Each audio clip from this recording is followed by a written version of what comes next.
Y를 치면 없던 일로 피의자 이동훈 폭탄 아니면 불발탄. 자, 윤석열 전 검찰총장의 대변인을 맡았던 이동훈 전 논설위원 가짜 수산업자에게 금품을 받은 혐의로 수사를 받기 위해 어제 경찰서에 출석을 했습니다. 그리고 수사를 받고 나오는 길에 기자들 앞에서 공작이라는 발언을 언급했습니다. 그 영상 먼저 보고 오겠습니다. 여권, 정권에 사람이라는 사람이 찾아온 적이 있습니다. Y를 치고 우리를 도우면은 없던 일로 만들어주겠다 이런 말을 했습니다. 경찰과도 조율이 됐다 뭐 그런 식으로 얘기했습니다. 저는 안 하겠다, 못 하겠다 했습니다. 제 얼굴과 이름이 언론에 도배가 됐습니다. 윤 총장이 정치 참여를 선언하던 그날입니다. 사태가 걷잡을 수 없이 커졌습니다. 공작입니다. 자, 다시 한번 보겠습니다. 여권, 정권의 정권이란 사람이 찾아온 적이 있었다. Y를 치고 우리를 도우면 혐의를 없던 일로 만들어주겠다. 김원미 기자. 네. 그러니까 이 여권에서 본인을 찾아와서 본인을 회유했다. 뭐 이런 주장인 건가요? 맞습니다. 바로 그 얘기입니다. 이 여권, 현재 이 문재인 정부의 어떤 사람이라는 이 사람이 찾아와서 나에게 한 얘기가 너의 금품 수수 혐의를 없던 걸로 해줄 테니까 윤석열 전 총장을 같이 공격하자라고 제안을 했다는 건데요. 네, 자기가 이 제안을 거절을 하니까 이 윤 전 총장을 치기 위해서 공격을 하기 위해서 윤 전 총장이 대선 출마를 선언하는 그 당일에 이 직전에 윤 전 총장의 대변인이었던 이 자신의 혐의를 공개적으로 띄운 거다. 다시 말해서 이건 공작이다라고 주장을 하고 있는 겁니다. 자, 그런데요. 이동훈 전 대변인이 어제 경찰 조사를 받은 건 이 부분이 아니잖아요. 본질이 이게 아니잖아요. 네, 맞습니다. 이동훈 전 대변인이 어제 경찰 조사를 받은 그 혐의 금품 수수 혐의입니다. 그러니까 자칭 수산업자, 하지만 가짜 수산업자로부터 이 골프채 세트를 받았다는 이런 혐의인 건데 여기에 대해서도 당연히 기자들이 물었겠죠. 여기에 대해서 이동훈 전 대변인 뭐라고 얘기를 했는지 직접 들어보시죠. 위원님 룰살롱 접대 몇 차례 받으셨는지? 누가 찾아와서 무슨 얘기를 했다는 거예요? Y를 쳐야 된다는 건 언제 말 들으신 거세요? 자, 잠시만요. 명확하게 얘기해 주세요. 누가 찾아왔다는 겁니까? 잠시만, 또 말씀하신 그대로입니다. 위원님 금품 받으신 것 인정하세요? 받았습니까? 대변인 사태랑 이 사건이랑 관련이 있습니까? 그걸 언제 찾아오신 건데요? Y가 윤 한번에 총장인가요? 말씀해 주실 거면 와이가 한번 누구예요? 말씀해 주세요. 경찰에서 조율돼 있다는 게 무슨 뜻이죠? 자, 가겠습니다. 명확하게 말씀해 주세요. 자, 있는 그대로입니다. 있는 그대로입니다. 공작이 무슨 뜻입니까? 선물 받은 대가였나요, 소개가? 골프채 접대 받으신 사실 인정하십니까? 좀 올라오시죠. 사도에서. 자, 있는 그대로 그냥 보도하시면 됩니다. 그 Y가 윤 총장입니까? 자, 위험하니까 다 들어갑니다. 자, 위험하니까. 미안합니다. 위원님 한 말씀 해주시죠. 미안합니다. 네, 지금 보신 것처럼 본인의 금품 수수 혐의에 대해서 전혀 이 기자들의 질문에 대답하지 않고 떠나는 그런 모습입니다. 이 금품 수수 혐의뿐만이 아니라 이 공작이라는 게 구체적으로 뭐냐, 이 어떤 사람이 찾아왔던 거냐 등등 이 공작이라는 주장에 대해서도 기자들이 여러 가지 질문을 던졌지만 일절 답변하지 않고 떠났습니다. 하지만 그 이후에 이제 개인의 입장문을 따로 냈는데요. 이 수백만 원 상당의 골프채 세트를 받았다는 보도는 사실이 아니다. 수산업자랑 골프를 치기로 골프를 친 건 사실이지만 골프를 치기로 한 날 비가 와서 나는 라운딩을 못 나갈 줄 알고 아침 식사만 하러 나갔었는데 골프를 치게 돼서 이 자칭 수산업자로부터 골프채를 빌렸을 뿐이고 다시 돌려줬다. 다만 다 돌려줬는데 그중에 아이언 세트는 이제 우리 집 창고에 좀 보관이 돼 있었다라고 해명을 했습니다. 근데 그러면서도 거듭 이 입장문에서 강조한 게 내가 윤석열 캠프의 대변인으로 간 다음에 경찰이 사건을 부풀리고 확대했다 때문에 이건 인권 유린이다라는 표현을 썼습니다.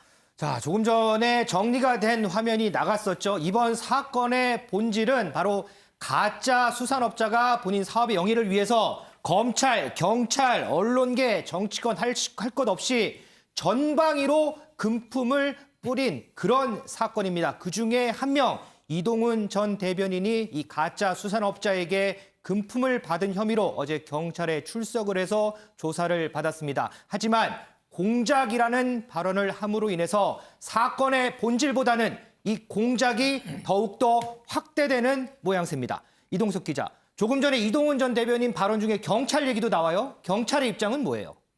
네, 이동훈 전 대변인이 경찰을 향해 강도 높은 비난을 쏟아내자 경찰은 굉장히 불편한 심정을 드러냈습니다.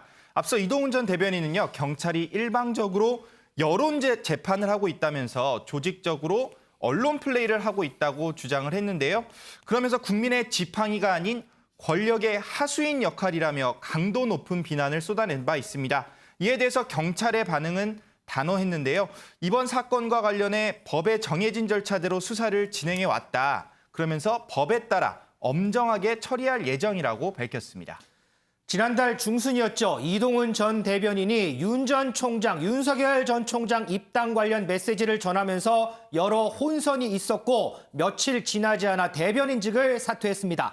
당시에 이 혼선 때문에 대변인직을 사퇴한 것 아니냐 이런 추측이 나오기도 했습니다. 당시 발언 한번 듣고 오겠습니다. 지금 총장이 이제 정치 참여선을 하지 않습니까? 예. 말씀하셨다시피 6월 말 7월 초. 날짜는 아마 27일 검토했는데 예. 그날이 이제 일요일입니다. 그래서 실무적인 문제가 있다 보니까 사정이 시점이 좀 늦춰지고 있어요. 예. 다른 사항들은 다 준비가 되고 있는데 예. 날짜는 대충 그 언저리가 아닐까 싶습니다. 국민의힘 입당은 당연한 걸로 제가 받아들여도 될까요? 네, 그러셨을 것 같습니다. 국민의힘으로 들어가는 것으로 봐도 된다고 말씀을 드렸는데요. 네. 제가 충무공 말씀하신 거 네. 총장께서는 입당 문제는 신중하게 산처럼 무겁게 판단해서 행동하시기라는 거하고 상충된다고 보지는 않습니다. 윤지영 기자. 네. Y를 치고 우리를 도우면 없던 일로 만들어주겠다. 우리가 조금 전에 본 영상에서 기자들이 이동훈 전 대변인에게 Y가 누굽니까? 라고 물어봤을 때 이동훈 전 대변인 답변하지 않았습니다. 네. 하지만 이 Y, 윤석열 전 총장을 의미하는 것이다 라는 분석이 지배적입니다. 네. 윤석열 전 총장 측 반응이 나왔을까요? 네, 윤석열 전 총장 지난달 30일에 국회 기자실 찾았을 때 모습 기억하고 계신가요? 네. 이때 당시에도 이동훈 전 대변인 관련 질문을 받았는데 이때 답변을 꺼리는 모습을 보였습니다. 먼저 당시 모습 보고 이어가겠습니다.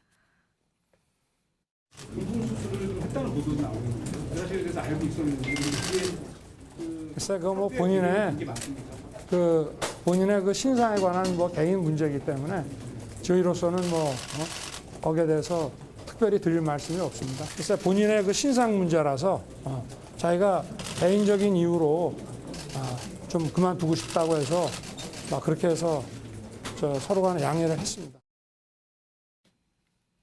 네, 이동훈 전 대변인 지난달 20일에 일신상의 이유를 들어서 캠프를 떠날 때에도 이 윤 전 총장 측에는 금품 수수 사건에 연루됐다는 사실에 대해서 이야기를 하지 않은 것으로 알려졌습니다. 네. 이런 탓에 윤석열 총장 측 캠프 관계자는 오늘도 한 언론과 인터뷰를 진행했는데 여기에서 우리와 관련이 없는 일이다라고 선을 그었거든요. 네. 그런데 이렇게 선을 그은 지 1시간 만에 돌연 강경 입장으로 선회하는 모습을 보였습니다. 윤석열 캠프가 오늘 강경 입장을 담은 입장문을 낸 건데요. 네. 이 내용은 전해드리면 이 이동훈 전 대변인의 폭로가 사실이라면 헌법 가치를 무너뜨리는 공작 정치이자 수사권을 이용한 선거 개입, 사법 거래라면서 이 철저한 진상규명과 관여된 사람들에 대한 엄정한 처벌을 촉구하고 나선 겁니다. 이렇게 논란과 관련해서 정부 여당과 각을 세우면서도 윤 전 총장 여기에는 아랑곳하지 않고 제 갈 길 가는 모습을 현재 보여주고 있습니다. 왜냐하면 저 입장문이 나오기 직전에 앞서서 지난 12일 최장집 교수와 비공개 면담을 가졌다는 사실을 공개했는데요. 이게 함께 공개한 사진 모습입니다. 네. 이 2시간 45분 정도 오찬을 겸한 만남을 진행하면서 이 한국 민주주의 위기에 대한 진단과 해법에 대한 의견을 나눴다고 밝혔습니다. 자, 윤석열 전 총장. 물론 이게 사실이라면이라고 가정을 하긴 했지만 상당히 격앙된 반응을 보인 것 같습니다. 자, 이동석 기자. 지금 대선 전국이에요. 이 상황에서 공작이라는 단어가 나왔어요. 정치권 상당히 반응이 클 것 같습니다. 네, 맞습니다. 여권에선 그야말로 영화가 현실이 됐다. 영화 내부자들까지 소환이 됐는데요. 먼저 어떤 발언이 나왔는지 함께 들어보시겠습니다. 영화 내부자들 기억하실 겁니다. 언론사 논설 주간이 검찰 수사를 받자 정치 공작이다라고 얘기합니다. 영화가 현실이고 현실이 영화랑 똑같은 세상이 돼버린 것 같습니다. 찾아왔다는 여권 인사가 누구인지를 명확하게 밝히기 바랍니다. 정치 공작이라고 주장하는 것은 윤석열 및 특수부 검사들에게 본인의 수사를 잘 봐달라라고 구애하는 것으로 보입니다. 이동훈이 윤석열 캠프에서 어떤 역할을 해왔는지 모르겠지만 약 10일간 대변인을 한 사람에게 무슨 기대를 할지 모르겠습니다. 자신의 잘못을 반성하지 않고 정치권의 음모론을 던지며 자신의 혐의를 회피하려 하고 있습니다. 부정청탁방지법 위반으로 수사받고 있는 피의자의 일방적 주장에 공당의 대표가 부안해동했어야 되겠습니까? 이 대표는 오히려 자당의 유력 정치인과 사정기관, 보수 언론까지 한 번에 부패의 고리에 꿰어진 것을 오히려 진상규명해야 되지 않겠습니까? 네, 김용민 최고위원, 그러니까 혹시나 여권으로 불똥이 튀게 될까 봐 여권 인사가 누구냐 이런 걸 밝혀야 된다고 강조를 했는데요. 강병원 의원은 이전 대변인에 이어서 이준석 대표까지 소환하면서 싸잡아 비난을 쏟아냈습니다. 이준석 대표요? 맞습니다. 피의자의 일방적 주장에 공당 대표가 부안해동해서야 되겠냐 그러면서 쓴소리를 쏟아내기도 했습니다. 윤지영 기자, 반대로요. 국민의힘에서는 이번 사안에 대해서 어떻게 대응을 할까? 한다면 강도가 어떨까? 이 부분도 상당히 궁금합니다. 네, 민주당에서 이 공당 대표가 부안해동한다라고 얘기한 이유가 있습니다. 왜냐하면 이준석 대표가 어제 SNS를 통해서 이렇게 이야기를 했기 때문인데요. 이동훈 전 대변인이 자신이 회유를 받았다, 네. 이 정치 공작이다라는 주장을 내놓은 것과 관련해서 이준석 대표 충격적인 사안이다. 당 차원에서 즉각적인 진상 규명에 착수하겠다라고 밝힌 겁니다. 네. 그런데 어제 저희 MBN 종합뉴스에 이준석 대표가 출연을 했거든요. 네네. 여기에서는 SNS 메시지보다는 조금 물러선 듯한 입장을 내놓기도 했는데 이 모습 영상으로 확인해 보시죠. 저는 우선 이동훈 전 논설위원도 수사를 받고 있는 입장이기 때문에 네. 이것을 액면가 그대로 받아들일지는 저희가 좀 판단해봐야겠으나 워낙 사안이 엄중합니다. 그렇죠. 이것이 사실이라고 한다면은 사실 범야권 유력 대선 주자에 대한 음해 공작 시도라고 볼 수 있거든요. 네. 그렇기 때문에 저는 이 소식을 접한 직후에 저는 우리 당 내에서 이 부분에 대해서 진상규명을 해야 된다. 이것이 사실이든 아니든 어쨌든 굉장히 파장이 큰 것입니다. 예. 만약 사실이라고 한다면은 범야권 대선 주자에 대한 음해 시도일 것이고 사실이 아니라고 한다면 이것 또한 어쨌든 이동훈 전 기자가 큰 파장을 일으킨 것이기 때문에 범여권이라고 칭할 수 있는 인사가 본인에게 회유를 하려고 했던 시도에 대한 것인데 저는 이 후자에 해당한 것 같은 경우에는 이동훈 기자가 저희가 진상조사를 하기 위해 가지고는 조금 더 정보를 공개해야 된다고 봅니다. 네, 보신 것처럼 어제 저희 종합뉴스에 출연을 해서도 이게 사실이라면 범야권 유력 대선 주자에 대한 음해 공작 시도다라고 밝혔습니다. 네. 다만 단서가 달립니다. 이동훈 전 논설위원이 수사를 받고 있는 입장이기 때문에 이 이동훈 전 논설위원의 주장을 그대로 받아들이기는 어렵다는 건데요. 그러니까 이것에 대해서 이 공격을 하기 전에 앞서서 이 진상조사가 이루어져야 한다라는 입장을 밝혔습니다. 자, 어제 이동훈 전 대변인의 이 공작 발언에 대해서 우리 기자들의 설명 쭉 들어봤습니다. 분석을 한번 해보겠습니다. 윤영걸 대표님. 네.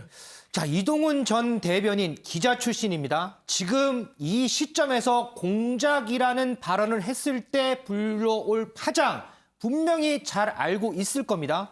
그럼에도 불구하고 이런 발언을 한 의도 뭘까요? 저희가 앞서 설명한 것처럼 본인 사건에 대한 본질을 흐리기 위한 걸까요? 아니면 또 다른 의도가 있는 걸까요? 어떤 의도가 있을까요? 앞으로 추이는 좀 지켜봐야 되겠지만 이동훈 전 윤석열 대변인이 네.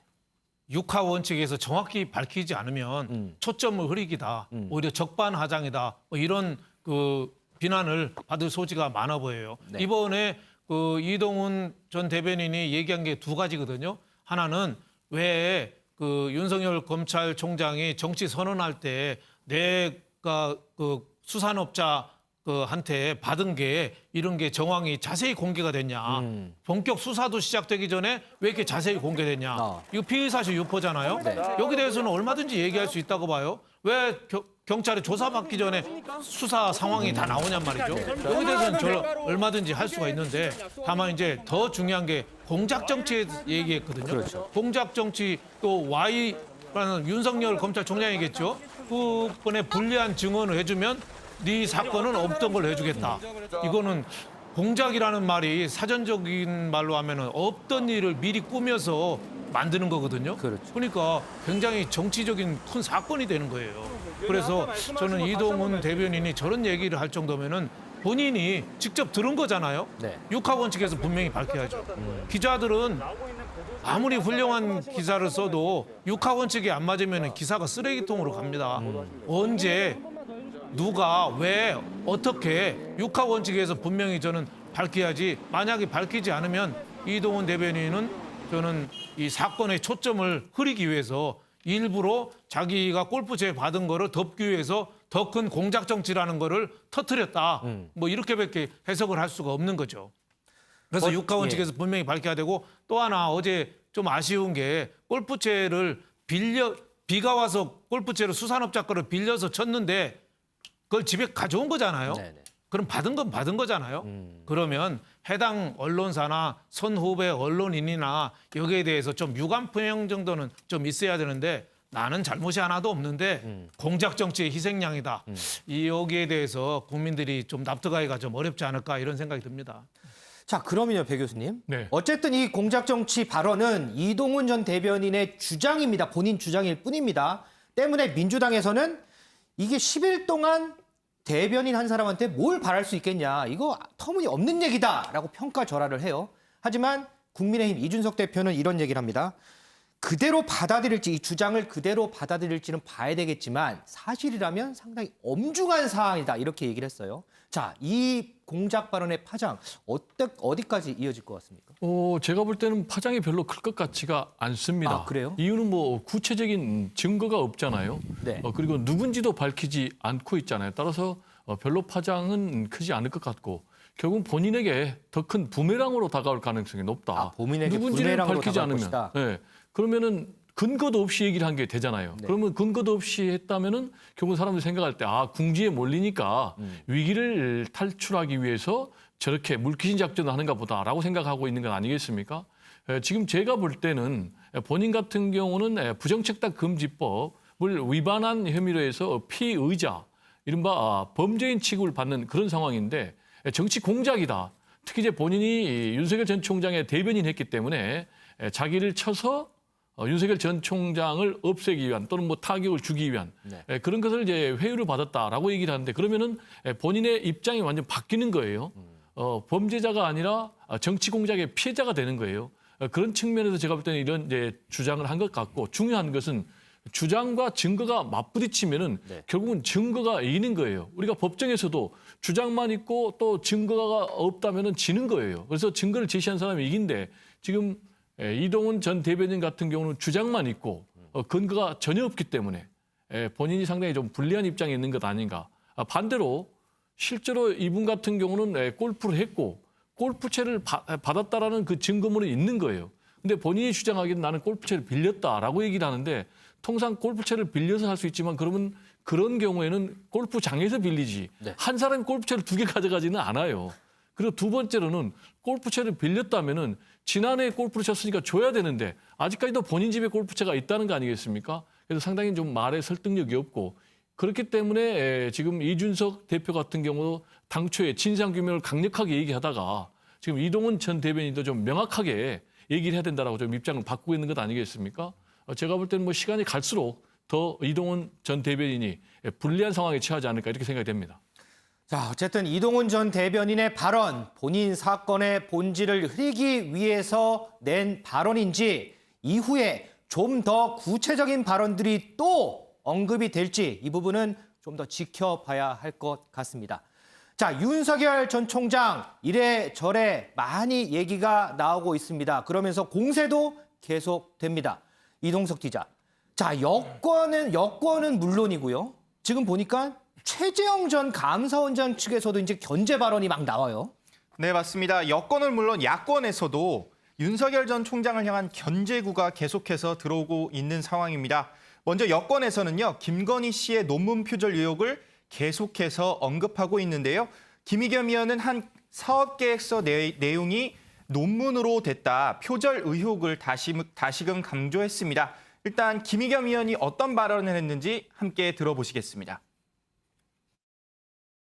2007년 국민대 박사 논문이 2006년도에 회사의 사업계획서를 그대로 갖다 쓴 거다, 베낀 거다라고 말씀을 드렸고요. 그리고 그 사업계획서는 전혀 다른 사람인 특허를 낸 내용입니다. 사업계획서 내용 그대로 이 김건희 씨의 박사 논문으로 어떻게 보면 앞에 껍데기만 사업계획서에서 논문으로 이름만 바꿔서 만들었다, 이렇게 말씀을 드릴 수가 있겠습니다.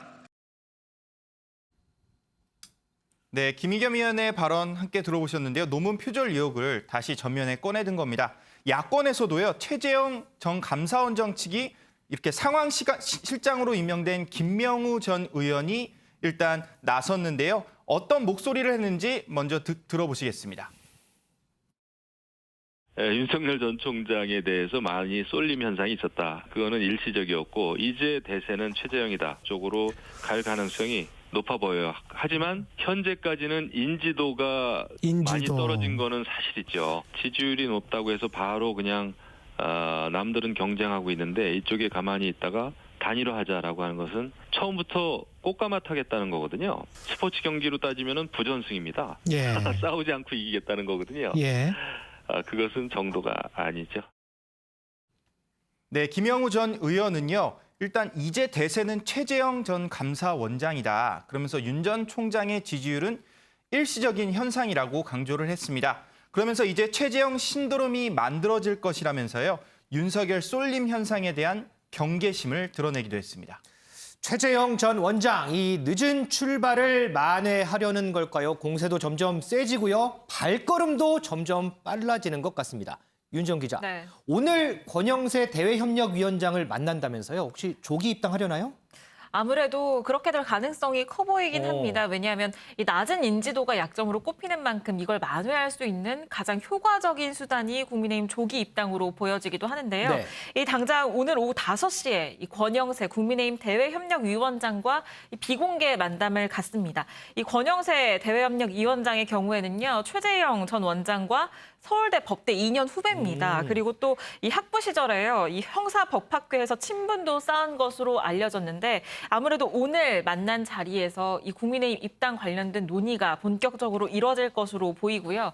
여기에 앞서서 최 전 원장 어제는 이준석 대표에게 직접 전화를 걸었다고 합니다. 그래요? 네, 조문에 대한 감사 인사를 전하고요. 또 한 번 만나고 싶다라는 의사도 전달을 했다고 하는데요. 이준석 대표도 조만간 빠른 시일 안에 한번 보자는 얘기를 나눴다라고 얘기를 한 만큼 국민의힘 입당 시계가 빨라질 전망입니다. 윤 대표님, 최 전 원장이 이런 식의 입당을 한다. 이게 윤석열 전 총장에게도 영향이 미칠까요? 조금 전에 윤지영 기자 설명대로 만약에 입당을 한다면 지금 낮은 인지도, 물론 제고하는 데 도움이 될 거고요. 정치 기반 넓히는 데도 물론 도움이 될 겁니다. 이거 다 윤석열 전 총장도 볼 거 아니에요? 그렇죠. 윤석열 검찰총장이 지금 국민의힘 입당이 언제냐 계속 논란이 되고 있잖아요. 네. 근데 최재형 전 감사원장은 빨리 입당을 할 것 같아요. 왜냐하면 정치 기반이 아무래도 약하니까 네. 국민의힘이라는 그 텃밭, 그 밭에 가서 좀 뛰려는 생각인 것 같고 윤석열 전 검찰총장은 제가 보기에는 시기가 좀 한 타임 좀 늦었어요. 4.7 보궐선거 끝나자마자 바로 들어갔으면 조금 더 당내 입지가 좋았을 텐데 홍준표 의원 들어왔죠. 네. 또 이준석 대표라고 또 30대가 대표가 되면서 윤석열 검찰총장한테 주어져야 될 에너지가 이준석 이쪽으로 좀 가버린 좀 측면이 있어요. 그래서 지금 최재형 전 감사원장이 입당 그 뒤에 또 들어가 버리면 또 더 늦어지잖아요. 그러니까 제가 생각에는 이럴 바에야 아예 11월쯤에 그 옛날에 안철수 한식으로 그 국민의힘에서 단일화한 다음에 거기서 양쪽에 단일화하는 방식으로 뭐 그런 쪽도 좀 생각하지 않느냐 저는 뭐 이런 생각이 드는데. 근데 그런 조금, 얘기가 뭐 어디서도 네. 나오는데 이준석 대표가 네. 그거 잘 못 알고 있는 거다 뭐 이런 얘기도 하더라고요. 근데 지금 이렇게 최재형 감사원장보다 좀 늦어진다는 거는 본인이 자꾸 입지가 윤석열 검찰총장 입지가 자꾸 좀 낮아지는 약해지는 그런 의미가 좀 있거든요. 네. 그래서 저는 이왕 늦은 거 아예 안 들어갈 가능성도 지금 가서는 상당히 있다. 뭐 이런 생각이 들어요. 그래서 윤석열 검찰총장의 좀 지지율이 조금 주춤한 게 여러 가지 이유가 있지만 몸은 제3지대 중도에 있는데 네. 지금 보수표를 의식해서 보수적인 발언, 강경 보수하고 손을 맞잡는 그런 발언을 좀 많이 하잖아요. 그러니까 몸은 중도에 있고 말은 지금 보수 발언을 하거든요. 그러니까 지금 중도층이나 또 호남 쪽 표들이 약간 좀 이탈하는 거 아니냐 뭐 이런 생각이 들어서 지금 윤석열 검찰총장이 지금 빨리 판단을 최재형 감사원장 갈 때 아예 같이 들어간 것도 제가 보니까 좋은 방안 같은데 지금 뭔가 자꾸 주춤주춤해진다. 윤석열 검찰총장한테 국민들이 바라는 건 두 가지거든요. 하나는 반문, 문재인 잘못한 거에 대한 공격, 반문 정서. 또 하나는 새 시대에 대한 갈망. 두 가지인데 반문은 지금 열심히 하고 있어요. 네네. 총 공격하고 있죠. 한데 새 시대에 대한 갈망, 비전 이게 지금 뭐 공약을 마련 중이라는데 국민이 볼 때는 너무 오래 기다리는 거죠. 그래서 그런 좀 한계가 있는데 그걸 좀 빨리 극복해야 될 거 아닌가 저는 이런 생각이 좀 듭니다. 이 최재형 전 감사원장의 국민의힘 입당 여부 언제가 될 것이냐 이 부분이 현 구도의 또 다른 변곡점이 되지 않을까 싶습니다.